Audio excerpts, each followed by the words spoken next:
Good evening and a very warm welcome to Television Tonga's news package for tonight.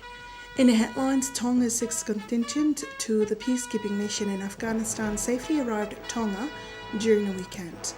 The Crown Prince and his family attended a special prayer service for the Fofo'anga Tongan Gava Club, and a preliminary inquiry of the students from Te Pō College starts today. These and more stories later on in this bulletin. I'm Fatai Whainga'a with your news for tonight.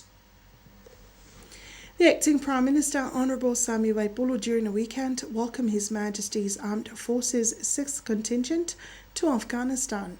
They arrived at Tonga after 6 months of peacekeeping mission in the Middle East.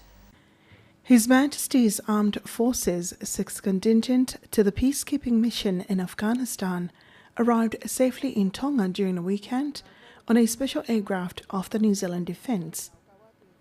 Meanwhile, children, families and friends waited anticipatively to meet loved ones. Welcoming the team at the airport was the acting Prime Minister, Honourable Sami Waipulu.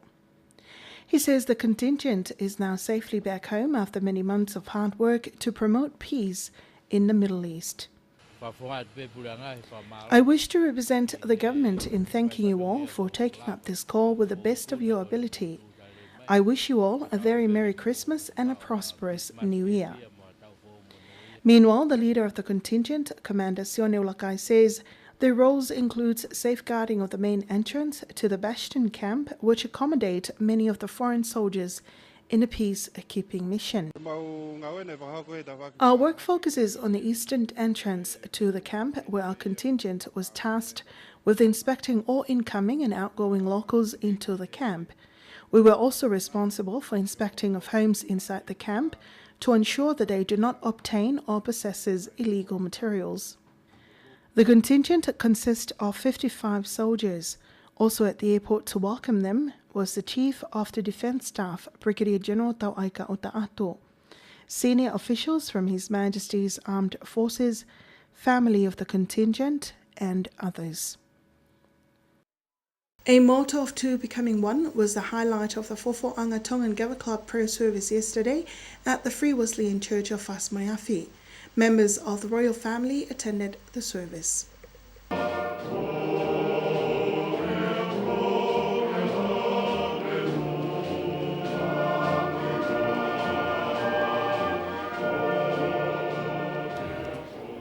Attending the service was His Royal Highness the Crown Prince Te Boto'a Ulukalala. Her Royal Highness the Crown Princess Sina Takala Whanakawakilangi Tuku'aho, and their son, Prince Taufa'ahau Manmataongo. The sermon was led by Reverend Tevita Tapueluelo.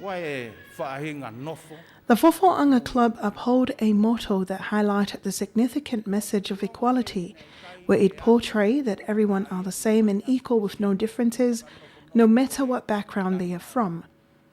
The formation of the club is different from any other social gathering, where at church there is a special seat for the members of the clergy, whilst the Fofo'anga is a mix of gathering of young and old, rich and poor, and people from different environments who comes together as one.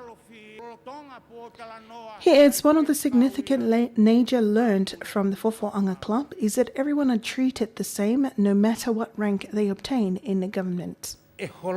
Jesus spoke of the everlasting life, and he says mankind talks about their works or what they have, news and others, but it is vital that we talk of Calvary and its significance amongst the people.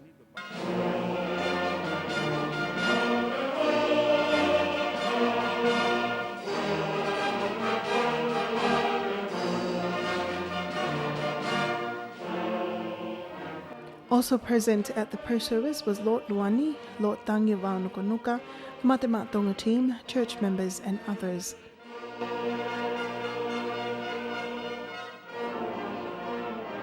One of the Fofo'anga Club's role is hosting a monthly feast for disabled people. The preliminary inquiry for Te Pō College students starts today with only 40 students at the Magistrate Court. They were part of more than 100 Te Pō College students that were charged and alleged of conspiracy to destroy a property and a rioters' assembly. This is after being alleged of destroying Kepu Ioane's house at the Foa, which was occupied by Luisa Mahe on July 18th. Sinlantu reports. The total cost for the damage was estimated at 100,000 ba'anga. Students were called one by one to receive their indictment by reading out in court. This comes before submission was made by the lawyer. Meantime, the accuser's legal practitioner, Tomasi Whakahoa, was also given an opportunity for any submission pertaining the charges. The prosecutor is Inspector Stefan Latu, carried out the inquiry under the Chief Magistrate Salesi Mafi. Mafi ruled that the trial be adjourned for December 9th until submission from both parties completes. Whakahoa also reveals that he had also sought help from another two legal practitioners to work on this case, and they are Petunia Tupo and Ofa Powono. The courtroom was packed with parents and others. Also attending this morning's inquiry was the president of the Free Wesleyan Church's Education Division, Reverend Alifeleti Atiola, and Tupo College Deputy Principal, Reverend Longinusi Tuipulotu, and teachers of the school. For Television Tonga News, I'm Sinilatu. The Ministry of Agriculture, Food, Forestry and Fisheries are planning to export Sinai Takala flowers to foreign markets. The Honourable Minister of the Portfolio, Sengsta Salala, made the statement as he officially opened a workshop for women on horticulture. This is the second part of the program on strengthening and horticulture development in the kingdom. Sinlantu was there and filed this report. During the minister's speech to the gathering, he relayed his ministry's support towards the project. It is funded by the Food and Agriculture Organization, FAO, and will be completed by next month. Although we are still trying to promote this drive, we are on the other hand trying to meet the national demands. We are also looking at selling the product in a price of 1 pa'anga per flower and could be more than that. I believe that in the future, the price will go up. However, in the future, we hope that we would be able to export these flowers overseas. Meanwhile, FAO representative Dr. Viliami Whakawā says that a separate type of Sinai Takala flower will arrive Nuku'alofa later on this week. This will also help the drive to export Sinai Takala flowers overseas. Dr. Whakawā says there are plans to bring in varieties of orchids, but weren't able to because of concerns raised from the quarantine department in regards of the impact that orchid may cause to vanilla plants. The committee then believes that it is important to introduce varieties of Sinai Takala flowers and in 7 different colors. There will also be 2 types of Phenolopsis to add on to the 12 kinds that were imported to the kingdom before. At the same time, Associate Professor Dr. Muhammad Umar encouraged women to make use of the opportunity provided by FAO, as it will be of great help to them and their families. Flower production is a light work. Man doesn't have to really help you. You can do it yourself. It's a very good, especially like most of you here are sitting, I can see we are elderly people. For us, it has a very good aesthetic value, meaning it's relaxing. You go in the garden and just move around among the flowers. For elderly people, it is wonderful. And then you can sell some flowers and make some money, some income for you. You can hire the plants, and you can also do landscaping. That is another skill that you can do and earn some more money. So at least it opens up some avenue for all of you. You don't need acres of land. You only need maybe 200, 300 square meters of land to do enough to earn a living in terms of support to the family. He also voiced how important it is for the country to focus on ornamental development in Tonga.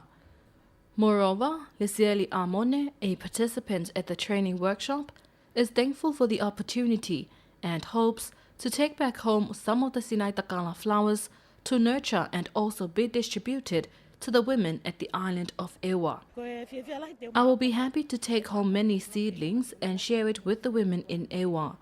I also encourage the women from the island to make use of this opportunity as well.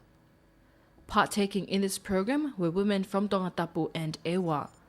For Television Tonga News, I'm Sinila Atu. 4 accused has been ruled to reappear at the magistrate court at the end of this month after being allegedly charged of theft. The accused are Makisi Ahavelo Folaha, Sokim Paholo, Talia Uli Mailangi and Etuate Vaya Fo'ui. They were called in the magistrate court last Friday after being alleged for stealing a laptop, money and a vehicle belonging to a nun, namely Sister Fe'amoingalu Kautai, the deputy principal of Taquilau College. Information made by the prosecutor in court, Inspector Sifalatu, says that Sister Kautai went to pick up a nun from the airport and headed to town on October 12. They arrived at a restaurant to get food, but while Sister Kautai left the key in the ignition with the nun inside, Ahovelo caught in the vehicle to drove off, whereas the nun inside managed to escape. Counsel for Taiwaihu appeared for Makisi Ahovelo. Tonga is on the move to developing its knowledge on coping and handling sea pollution, especially oil spill to the ocean. This initiated a one-week training that ended last Friday in Nuku'alofa. Sinlatu tells you more.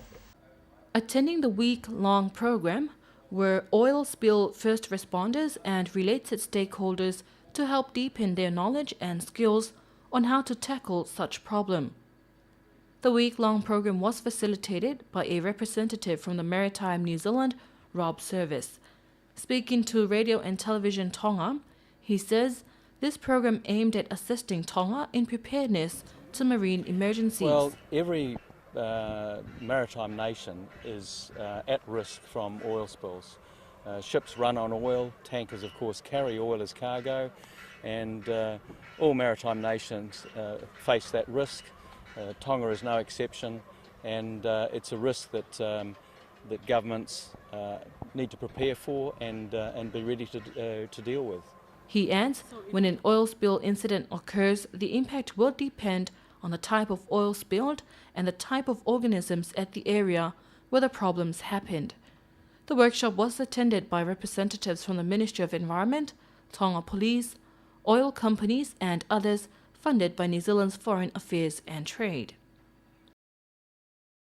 The Honourable Minister of Internal Affairs, Lord Waia, has marked a beginning of a new era to the district offices all over Tongatapu with the introduction of new computers and internet to their respective office. Information from the Ministry of Internal Affairs says the new epoch was marked at the office of the district offices of Kolofo'ou, Ma'awhanga, Vaini, Tatagamatonga, Whaamotu and Lapaha. They were first-hand given a training program in these new technologies on December 2012.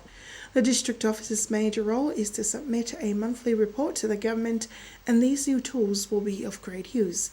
Ministry of Internal Affairs also hope to introduce the same technology to the outer islands. And that's the local news. Sport is up next with Pierre Ollier.